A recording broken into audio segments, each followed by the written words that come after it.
नमस्कार। Matrix NEET division में आप सबका बहुत बहुत स्वागत है। मैट्रिक्स नीट डिवीजन ये प्रयास कर रहा है कि शेखावाटी से कुछ अच्छे डॉक्टर्स बनाए जाएं। शेखावाटी के गांव ढाणी में फैले हुए बैठे हुए बच्चों को उनके सपनों को पूरा करने के लिए हमारा भी एक सहयोग बन सके, इस प्रयास के रूप में एक मजबूत टीम के साथ मैट्रिक्स नीट डिवीजन काम कर रहा है। आज हमारे साथ में है डॉक्टर अभिनव बधानिया, जिनके कंधों पर मैट्रिक्स नीट डिवीजन में जूलॉजी की जिम्मेदारी है। डॉक्टर साहब से बात करेंगे और ये पूछेंगे भी कि डॉक्टर होने के बावजूद भी मास्टर कैसे बने, यानी डॉक्टर बनकर के उसको पेशे के रूप में ना चुन करके शिक्षण को अपना पेशा चुनना, टीचिंग को अपने पेशे के रूप में चुनना और फिर आगे बढ़ना अपने अनुभवों को लेकर के। डॉक्टर साहब हमारे साथ हैं। सर बहुत बहुत स्वागत है आपका। सर मेरा पहला सवाल ये रहेगा कि सामान्यतः डॉक्टर बनने के बाद में तो हम प्रैक्टिस करते हैं, लेकिन आपने टीचिंग को चुना, कैसे, क्या कारण रहा, क्या यात्रा रही सर? धन्यवाद विष्णु जी, और हमारे सभी दर्शकों को मेरा नमस्कार। तो देखिए, जैसा विष्णु जी ने बताया, मेरा नाम डॉक्टर अभिनव बधानिया है और मुझे जूलॉजी में टोटल 9 साल का अनुभव है। और इस दौरान मैंने दिल्ली और जयपुर के प्रेस्टिजियस इंस्टीट्यूट्स में अपनी सेवाएं दी हैं। और इस दौरान हमारे पढ़ाए गए जो स्टूडेंट्स हैं वो देश के प्रतिष्ठित संस्थानों जैसे एम्स दिल्ली, मौलाना आज़ाद कॉलेज, और इसके अलावा राजस्थान में बात करें तो एसएमएस मेडिकल कॉलेज में अपना ग्रेजुएशन या तो कंप्लीट कर चुके हैं या अभी अंडर ग्रेजुएट हैं। और जैसा आपका क्वेश्चन था कि डॉक्टर से टीचर का कैसे सफ़र रहा, तो सबसे पहले मैं ये बताना चाहूँगा कि मेरा ग्रेजुएशन बीकानेर कॉलेज से कंप्लीट हुआ है। ग्रेजुएशन कंप्लीट करने के बाद में मेरे पास बहुत सारे ऑप्शंस थे, लेकिन मैंने टीचिंग को एज अ प्रोफेशन चूज़ किया। इसके मेरे मुख्य 2 रीज़न्स हैं। उनमें पहला रीज़न है कि टीचिंग में मेरा इंटरेस्ट था और टीचिंग इंटरेस्ट को प्रोवोक करने का काम मेरे juniors as well as classmates ने किया, क्योंकि ग्रेजुएशन के टाइम पे जब मैं कोई टॉपिक उन्हें समझाता था तो मुझे ये कंक्लूजन मिलता था कि मेरा जो वे ऑफ एक्सप्लेनेशन है वो बहुत अच्छा है। तो अगर मैं as a teacher career opt करता हूँ तो मैं अपने पोटेंशियल को हाईएस्ट लेवल पे लेके जा सकता हूँ। तो इस व्यू ने मेरे टीचिंग इंटरेस्ट को पोटेंशिएट किया। और दूसरा जो इसका प्रमुख कारण रहा वो है सोशल इन्फ्लुएंस, क्योंकि मेरा ये मानना है कि एक सिंगल डॉक्टर एक लिमिटेड लोगों को इन्फ्लुएंस कर सकता है, बट अगर हम एक मास नंबर में हज़ारों की संख्या में डॉक्टर्स प्रोड्यूस करें तो सोसाइटी के एक बड़े लेवल को वो इन्फ्लुएंस कर सकता है। सर नीट क्लियर करने के लिए वैसे तो हर सब्जेक्ट की अपना अपना महत्व माना जाता है, लेकिन जूलॉजी एक बड़ा रोल प्ले करता है।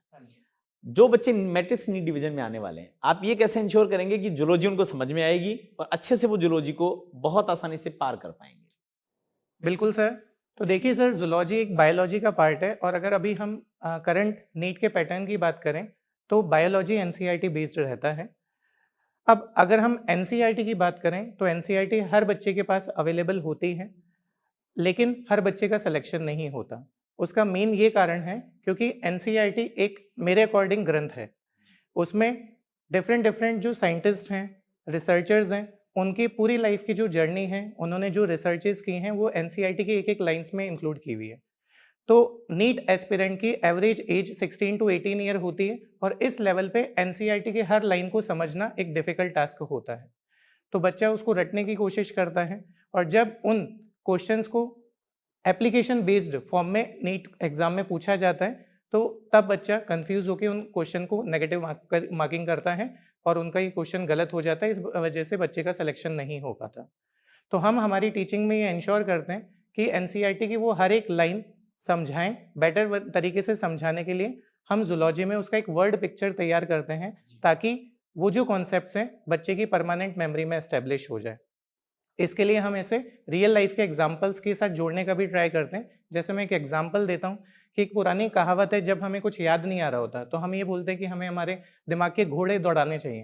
तो एक्चुअल में मैं ये बताना चाहता हूँ, हमारे ब्रेन में एक ऐसा घोड़े की शक्ल का एक ऑर्गन प्रेजेंट होता है जिसे हम हिप्पोकैम्पस कहते हैं, और अगर हम उसे ज़्यादा से ज़्यादा एक्टिवेट करें तो वो शॉर्ट टर्म मेमोरी को लॉन्ग टर्म मेमोरी में कन्वर्ट करने का काम करता है। तो हम कुछ ऐसे ही एग्जाम्पल्स देके जूलॉजी पढ़ाते हैं ताकि बच्चा सब्जेक्ट से कनेक्टेड फील करे और उनके कॉन्सेप्ट्स और बेटर वे में क्लियर हो पाए। सर आपने अपनी टीचिंग में तो ये तय कर लिया कि बच्चे को रियल टाइम एग्जांपल्स दिए जाएंगे, उसको कुछ ऐसी उदाहरण दिए जाएंगे जो उसके आम जीवन में है। लेकिन सर जूलॉजी भी एक बड़ा वास्ट सब्जेक्ट है। बिल्कुल सर। और आपने कहा कि जैसे एनसीईआरटी ग्रंथ है, तो ग्रंथ तो सर ज्ञानी तो बना देगा, लेकिन एग्जाम पास नहीं करा पाएगा। तो जूलॉजी को क्लियर करने के लिए एज ए स्टूडेंट के रूप में क्या स्ट्रेटेजी बनानी चाहिए बच्चों को कि वो उसको अपने परिणाम में कन्वर्ट कर पाए, उसके रिजल्ट में कन्वर्ट कर पाए, जो उनका जो नॉलेज है वो रिजल्ट में कन्वर्ट हो जाए? बिल्कुल सर, तो इसके लिए मैं स्टूडेंट्स को एडवाइस करना चाहूँगा कि जब वो अपनी इस नीट की जर्नी को स्टार्ट करें तो point two point articulation method को फॉलो करें। इसको मैं एक्सप्लेन करना चाहूँगा। इसका मतलब है कि जब भी कोई चैप्टर स्टार्ट किया जाए तो स्टूडेंट को ये पता होना चाहिए कि उस चैप्टर को पढ़ने का मोटिव क्या है, पर्पस क्या है।